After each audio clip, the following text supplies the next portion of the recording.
দুষ্কৃতীরা ছেড়েছে, আমি এর থেকে বেশি এখন বলবো না। দুষ্কৃতীরা এসে রাতের অন্ধকারে। নমস্কার বন্ধুরা, আপনারা দেখছেন এমডি জুয়েল অফিসিয়াল।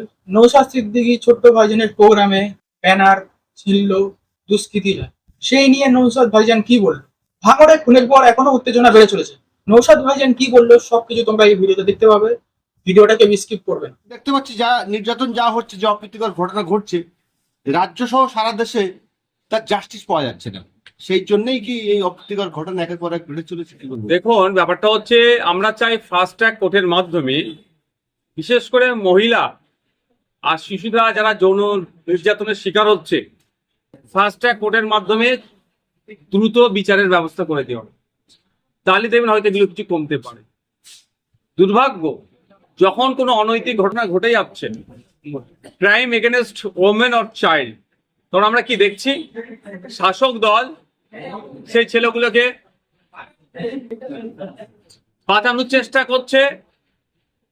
ছোট্ট ঘটনা, লাভ অ্যাফেয়ার, ও প্রেগনেন্ট ছিল, খদ্দের ধরছিল, এই ধরনের বলে আড়াল করার চেষ্টা করছে। ওয়েস্ট বেঙ্গলে হচ্ছে, গত কয়েকদিন ধরে উড়িষ্যাতে যেভাবে পরপর ঘটনা ঘটছে, আপনি শুধু উড়িষ্যা নয়, সারা রাজ্যে দেখুন, উত্তরপ্রদেশ, গুজরাট, বিভিন্ন রাজ্যে দেখুন যেভাবে মহিলাদের উপর অত্যাচার নেমে আসছে, এগুলো বন্ধ হওয়া দরকার। মহিলা নির্যাতনে সারা পৃথিবীর যে দেশগুলো আছে, আমাদের দেশের অবস্থান কোন জায়গায় দেখা যাবে যে বৃহত্তর গণতন্ত্রে মহিলা বা শিশু সব এবং নাগরিক সুরক্ষিত নয়, যেটা মোটেও বাঞ্ছনীয় নয়। এই যে অন্য রাজ্যে যে ঘটনাগুলো ঘটে যাচ্ছে, আমাদের রাজ্যেও ঘটছে, কিন্তু আমাদের রাজ্যের শাসক দল অন্য অন্য রাজ্যকে দেখিয়ে তারা বৈতরণী পার করার চেষ্টা করছে। দেখুন, এইটা দিয়ে জাস্টিফাই হয় না। উত্তরপ্রদেশে একটা ক্রাইম এগেনস্ট ওমেনকে দেখিয়ে ওয়েস্ট বেঙ্গলে একটা মহিলার নির্যাতনকে ধামাচাপা দেওয়ার চেষ্টা যেটা হচ্ছে, এটা মোটেও কাঙ্ক্ষিত নয়। আমাদের ওয়েস্ট বেঙ্গলের কথা আমি যদি বলি, একজন আমি আইনসভার সদস্য হিসাবে বলতে পারি যে আমরা চাইবো আমাদের ওয়েস্ট বেঙ্গলে এই মহিলা নির্যাতন থেকে শুরু করে শিশুদের উপরে নির্যাতন হচ্ছে, এগুলো বন্ধ হওয়া দরকার।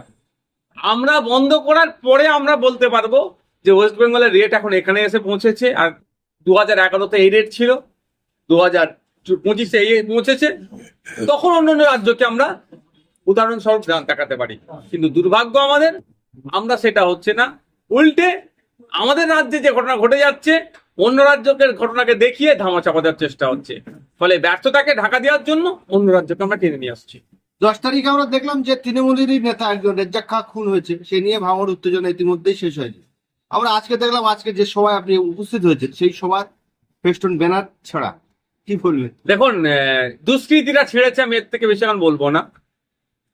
অফিসার এসেছিলেন একজন, আমার সাথে কথা বললেন, তাকে বিষয়টা বললাম, আমাদের লিখিত অভিযোগ দায়ের হচ্ছে।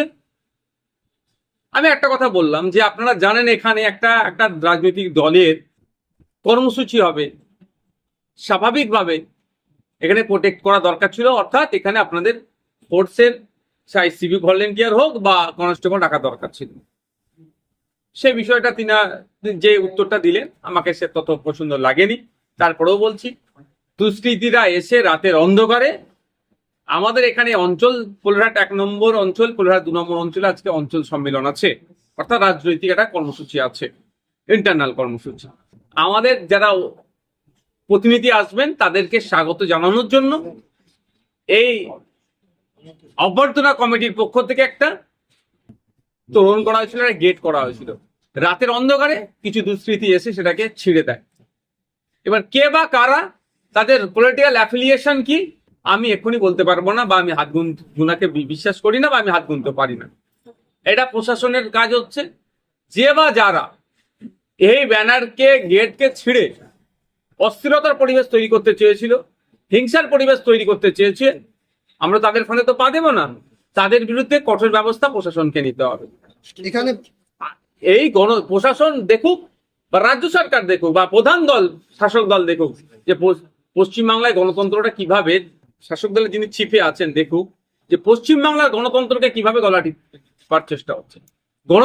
গণতন্ত্রের বিরোধীরা যত শক্তিশালী থাকবে, ডেমোক্রেসি ততটাই সুরক্ষিত থাকবে।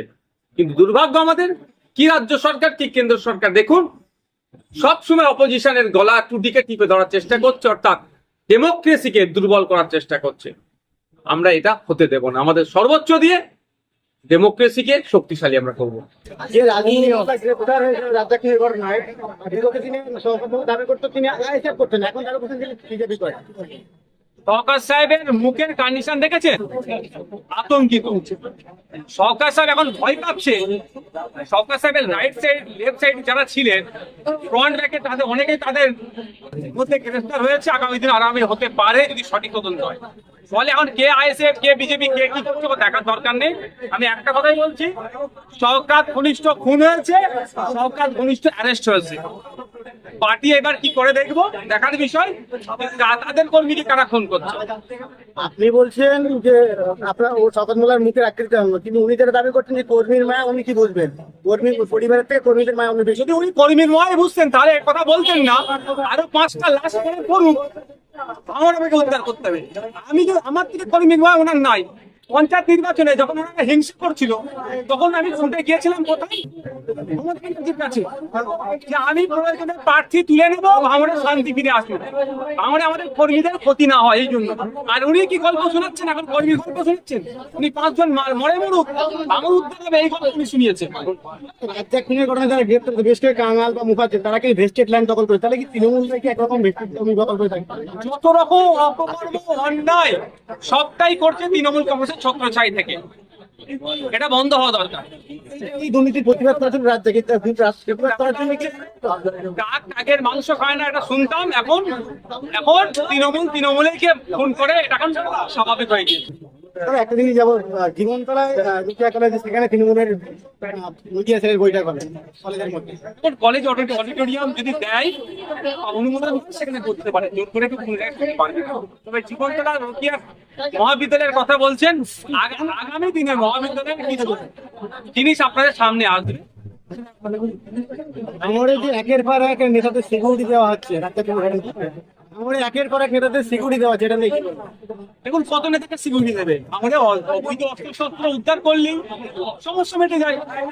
কত নেতাকে সিকিউরিটি দেবে? যারা খুন খারাপ হিংসার সাথে যুক্ত তাদেরকে ধরে জেলের মধ্যে ঢুকে দিলে তো মেটে যাবে। আজকে আপনাদের কি কর্মসূচি নেতৃত্ব করেন, কি আজকে আমাদের পুনরাট 1 নম্বর পুনরাট 2 নম্বর অঞ্চলের কর্মী সম্মেলন, সকাল থেকে পুনরাট 2 নম্বরের কর্মী সম্মেলন ছিল, এখন 1 নম্বরে জামালপুরের তৃণমূল কালকে 21 শিডিউল কিছু বলবেন? রিপোর্টটা প্রকাশ করতে হয়। উত্তরবঙ্গ বিজেপি কি বলবে? যদি এই ভিডিওটা ভালো লেগে থাকে তাহলে অবশ্যই like comment share and subscribe করতে ভুলবেন না। আবার দেখা হচ্ছে আরো একটা ভিডিও।